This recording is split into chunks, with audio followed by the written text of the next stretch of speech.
Hello everybody and welcome. I'm going to introduce this video to you in English. I just wanted to tell you a little bit about why I'm making this video. And the reason why I am making this video is because of my own personal experience. I find it really relaxing listening to an ASMR artist who speaks a language I don't understand. For some reason that makes my tingles go crazy. And when I really need to relax and really need to unwind, maybe even fall asleep, I find it really helpful because I don't have to worry about missing out on anything he or she is saying. I don't have to worry about paying attention. I'm not tempted to paying attention, which I usually am if I understand what the person is saying. The only thing I have to do is close my eyes and really enjoy the sound and the melody of that person's voice. And yeah, that's one of my favorite triggers actually. So in my own way I wanted to give back. That's why I'm making this video for you. I am going to switch over to Danish now, so please enjoy. Hej alle sammen. Hvis du er dansker og ser med, så forstår du selvfølgelig, hvad jeg siger. Jeg sagde i introen, at jeg synes, det er specielt afslappende og lytte til et sprog, man ikke forstår, når man skal falde i søvn, for eksempel. Fordi så behøver man ikke at lytte med, og man behøver ikke at være bange for, at man går glip af noget. Jeg ved ikke mere, men hvis jeg kan forstå, hvad personen siger, så vil jeg automatisk prøve på at holde min opmærksomhed på det. Og så får jeg vist aldrig rigtig slappet helt af. Men det kan jo sagtens være, at du kan det.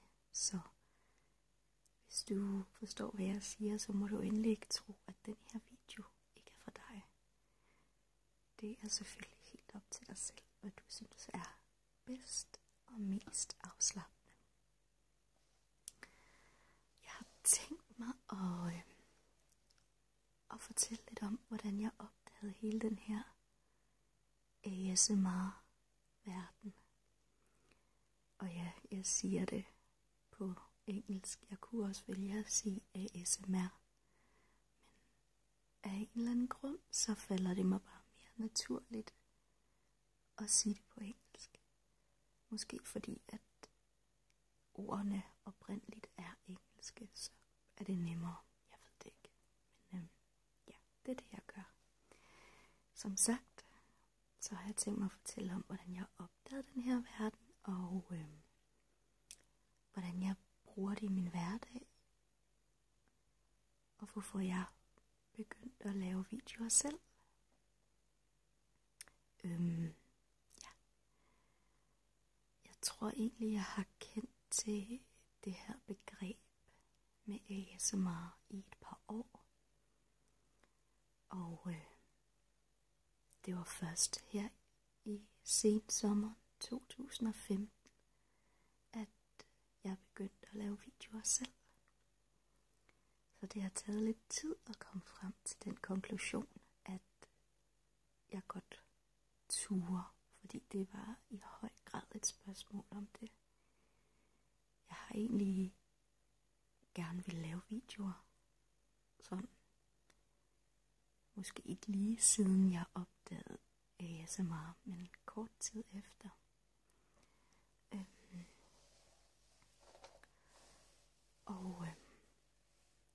Ja, det var simpelthen bare et spørgsmål om mod, der skulle til. Det er alligevel et stort skridt, og ja, lægge sin video på YouTube og gøre sig bemærket i det offentlige på den måde. Derfor så startede jeg også med ikke at ville vise mit ansigt. Fordi jeg havde bare brug for at være lidt privat. Det lyder måske mærkeligt. Men lidt privat, så jeg sådan kunne tage det stille og roligt. Et skridt ad gangen. Og lige så stille blive mere tryg med hele den her YouTube-verden. Ja, og det tror jeg har været godt for mig. Det har i hvert fald gjort, at jeg føler mig mere tryg. Og har følt mig mere tryg lige fra starten. Men som sagt, så opdagede jeg det her for et par år siden, tror jeg det må være. Og det var rent tilfældigt, hvilket jeg egentlig tror, at de fleste opdager det på den måde ved et tilfælde, fordi hvis ikke man kender til ASMR, hvorfra skulle man så vide, hvad man vil søge på? For mig tror jeg, det var et spørgsmål om, at jeg ville søge på nogle meditationsvideoer eller noget hvid støj, for eksempel. Jeg har tinnitus, ikke i så alvorlig en grad, og ikke den der klassiske høje hyletone, men mere sådan en summen. Og hvis jeg for eksempel har været til en koncert, eller et eller andet sted, hvor der har været mange mennesker, og volumenniveauet har været ret højt, så snurrer det simpelthen sådan i mit hoved, når jeg kommer hjem. Og derfor så synes jeg, at det er virkelig afslappende at lytte til noget hvid støj. Simpelthen noget, der kan maskere den her summen, som egentlig er ret svær at forklare, fordi jeg ved ikke lige, hvad jeg skal sammenligne den med sådan i det virkelige liv. Jeg har ikke rigtig hørt den lyd før. Men jeg kunne forestille mig, at det var sådan noget, jeg søgte på, da jeg fandt ASMR-videoerne på YouTube. Og jeg mener, at jeg har også altid været interesseret i hypnose og selvhypnose og ikke nødvendigvis hypnose, men sådan nogle guidede, det hedder vel egentlig guided meditation. Især når jeg skulle sove, så synes jeg, det var rart at falde i søvn til en, som ligesom kunne få en helt ned i tempo og slappe fuldstændig af. Og jeg tror bare, at det var sådan, jeg fandt ASMR. Jeg kan huske, at jeg ved ikke, om det er mit første møde med ASMR-verdenen, men en af de første gange, der har jeg bare set, at de her videoer er poppet op, og tænkt, at det var nok fint nok for nogen. Altså, jeg vidste jo ikke, hvad det var. Jeg trykkede mig ikke ind på dem. Jeg så bare den der overskrift, og tænkte, at jeg holder mig til det, som jeg kender, og som jeg ved virker for mig. Og det gjorde jeg så, og det gjorde jeg rigtig, rigtig længe. Og det er jo klart nok, altså, jeg tror at man har en tendens til at vende tilbage til det, som man synes virker for en. Det gør jeg også den dag i dag med ASMR-videoer. Der er der forskellige videoer og forskellige artister, som jeg vender tilbage til. fordi jeg ved, at det virker på mig. Men det var så også det, jeg gjorde her for et par år siden, indtil jeg tænkte, nu vil jeg altså lige se, hvad det er for noget. Jeg tror bare, at min nysgerrighed den blev for stor, og jeg tænkte, nu prøver vi. Det er også ret at prøve noget nyt, ikke? Og så klikkede jeg mig ind, og jeg kan tydeligt huske, at det var den her unge kvinde, som havde en hel masse ting med, for ligesom at demonstrere, hvad det her ASMR det er for noget. Og ligesom at demonstrere, hvad der er af forskellige ting, der kan udløse det hos folk. De her populære tingles. Og det synes jeg var dybt mærkeligt. Det kan jeg tydeligt huske. Jeg synes virkelig, det var mærkeligt, og jeg kunne slet ikke relatere til det. Jeg tror først, at jeg tænkte, det var en joke. Måske sådan lidt en parodi på nogle sådan guidede meditationsvideoer. Jeg synes i hvert fald bare, det var fjollet, og det var ikke noget, der sagde mig noget. Så den video nåede jeg ikke ret langt ind i, før jeg stoppede, og ja, så vendte jeg tilbage til det, jeg kendte. Og det gjorde jeg rigtig længe, og det virkede også helt fint. Og så stødte jeg igen på de her videoer og tænkte, altså, er der nogen, der prøver at fortælle mig et eller andet? Er det fordi, jeg kan da lige så godt prøve at give det en chance, og virkelig give det en chance. Ikke bare sådan, du ved, lige klikke ind hurtigt på en video og tænke, det gider jeg bare ikke. Så jeg gav mig god tid, og så jeg nogle forskellige videoer. Og så blev jeg overrasket. Altså virkelig, fordi lige pludselig så vidste jeg bare fuldstændig, hvad det hele det gik ud på. Altså, det lyder lidt stort, lidt som at sige, at lige pludselig så vidste jeg bare fuldstændig, hvad meningen med livet var. Men lige pludselig så kunne jeg bare relatere til det, og jeg kunne mærke de her tingles, den her kildrende. Det er svært at beskrive, ikke også? Men den her følelse sådan på toppen af hovedet, og ned langs nakken, og hele vejen ned langs ryggraden. Og jamen, det var jo bare rart. Og jeg kunne også huske, at jeg har oplevet det før. Faktisk helt tilbage fra barnsben. Har jeg oplevet de her tingles af mangel på et bedre ord. Den her kildren. Og så blev det jo lige pludselig interessant. Og så lyttede jeg og lyttede til rigtig mange videoer. Og så forsvandt den her kildren, den her fornemmelse fuldstændig. Og jeg tænkte, nej, har jeg nu gjort mig selv fuldstændig immun over for det her?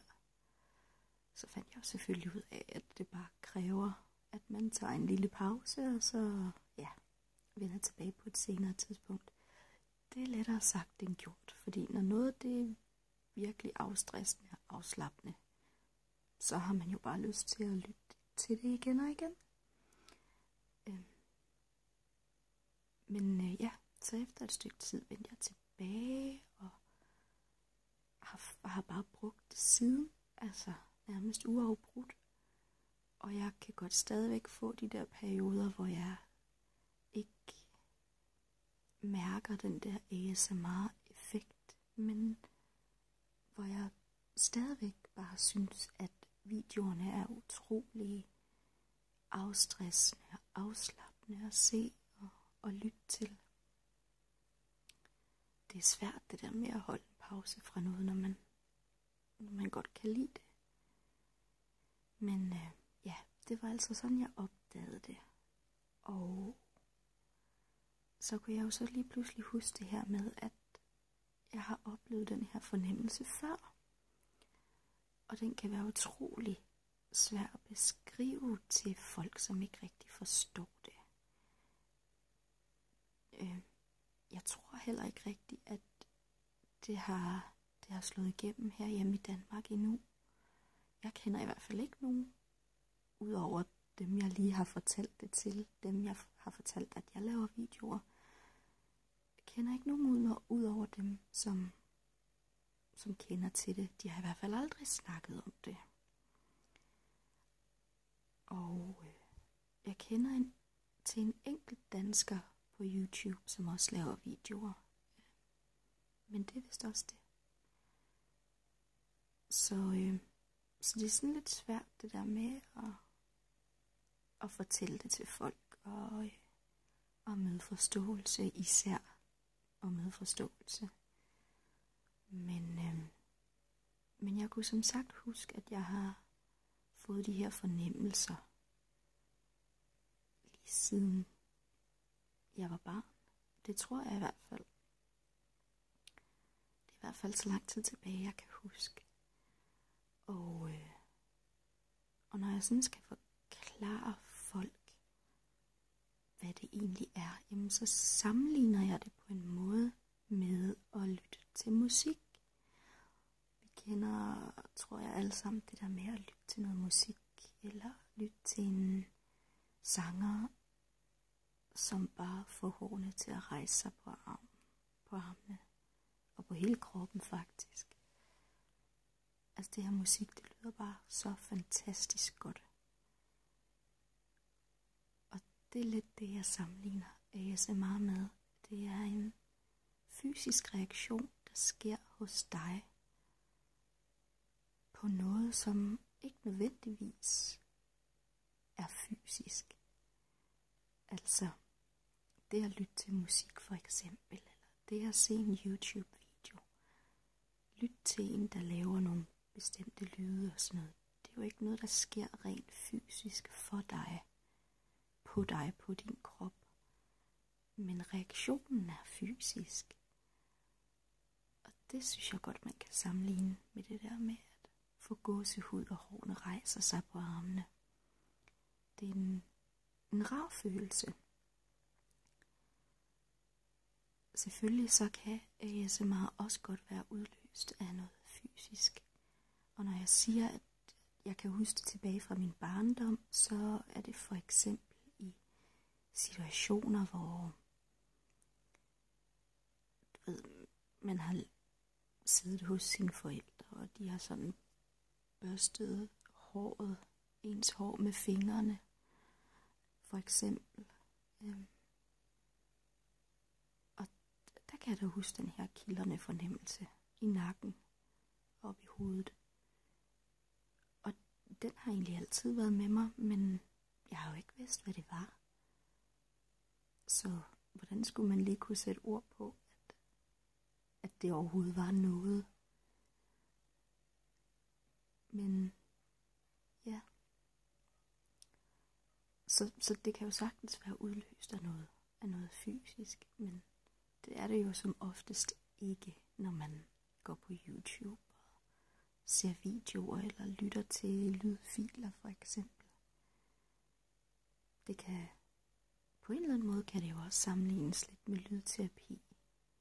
Det er nogle lyde, som altså i hvert fald hvis det er lyde, der ligesom stimulerer ens ASMR, så er det jo nogle lyde, som får dig til at føle dig afslappet og føle det rigtig, rigtig godt og behageligt.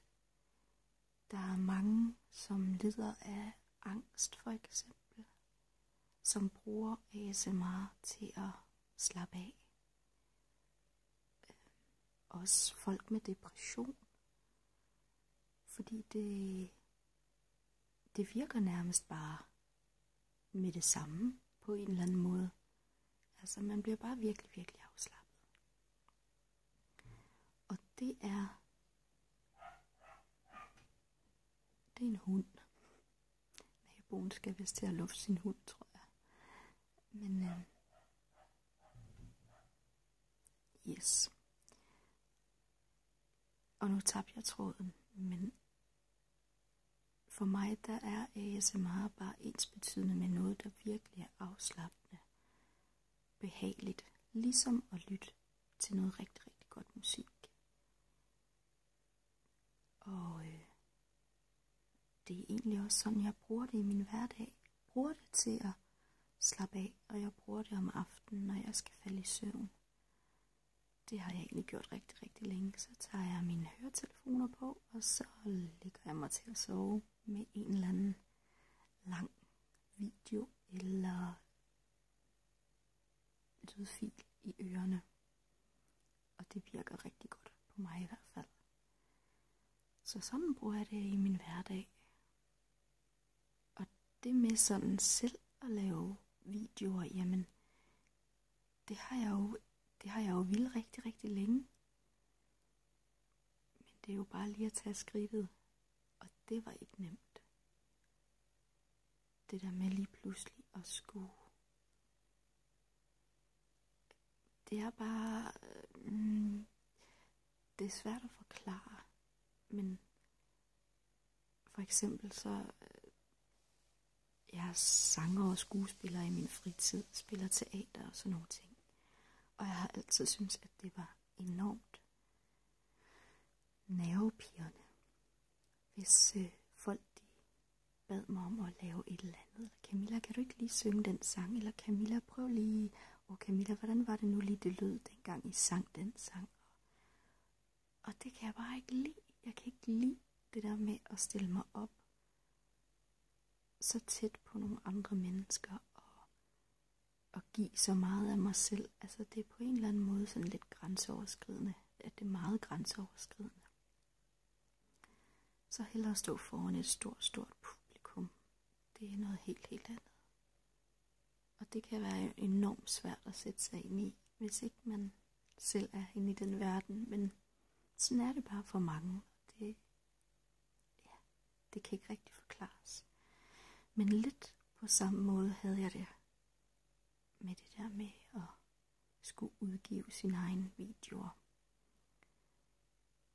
Fordi det er bare noget meget, meget personligt. Det er noget, man giver af en selv. Noget, som man bruger tid på. Og noget, som man forhåbentlig selv synes er godt. Inden man lægger det ud på YouTube for eksempel. Ikke? Og hvis det så bliver modtaget negativt, jamen, det rammer bare. Altså selvfølgelig gør det det. Det er klart.